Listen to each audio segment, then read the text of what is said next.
ముఠా కక్షలకు వ్యతిరేకంగా భూమా నాగిరెడ్డి చేసిన పోరాటం మర్చిపోలేనిదని సీఎం చంద్రబాబు అన్నారు. భూమా నాగిరెడ్డి మృతిపై ఆయన శాసనసభలో సంతాప తీర్మానం ప్రవేశపెట్టారు. చనిపోక ముందు రోజు భూమా తనను కలిశారన్న చంద్రబాబు నంద్యాల చాలా వెనుకబడి ఉందని, రోడ్లు ఇళ్లు కావాలని అడిగినట్లు గుర్తు చేసుకున్నారు. కర్నూలు జిల్లా నంద్యాల శాసనసభ్యుడు శ్రీ భూమా నాగిరెడ్డి అకాల మరణానికి ఆంధ్రప్రదేశ్ శాసనసభ తీవ్ర విచారాన్ని, సంతాపాన్ని తెలియజేస్తుంది. వారి కుటుంబ సభ్యులకు, అనుచరులకు ప్రగాఢ సానుభూతి ప్రకటిస్తుంది.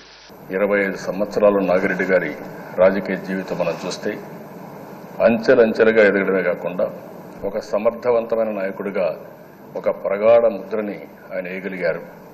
ఆయన ఏ ఆశయాల కోసం, ఏ అభివృద్ధి కోసం పాటుపడ్డాడో ఆ అభివృద్ధిని కొనసాగించాల్సిన అవసరం ఉంది.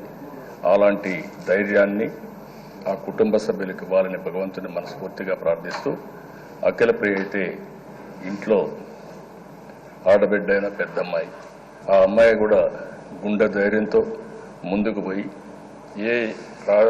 భూమా నాగిరెడ్డి గారు దేనికోసమైతే పనిచేశారో ప్రజాహితం కోసం అదే కోవలో ఆవిడ పనిచేయాలని, ఆవిడ పనిచేసే విధానంలో తెలుగుదేశం పార్టీ కుటుంబ పెద్దగా నేను ఒకటే ఆవిడకి హామీ ఇస్తున్నా. ఒక కన్న బిడ్డను చూసుకుంటే ఏ విధంగా నర్చర్ చేస్తారో ఆ విధంగా నర్చర్ చేసి మీ కుటుంబం అమ్మా నాన్నను పోగొట్టుకున్నారనే బాధ ఉంటుంది. అది ఎవరు తీసేయలేం.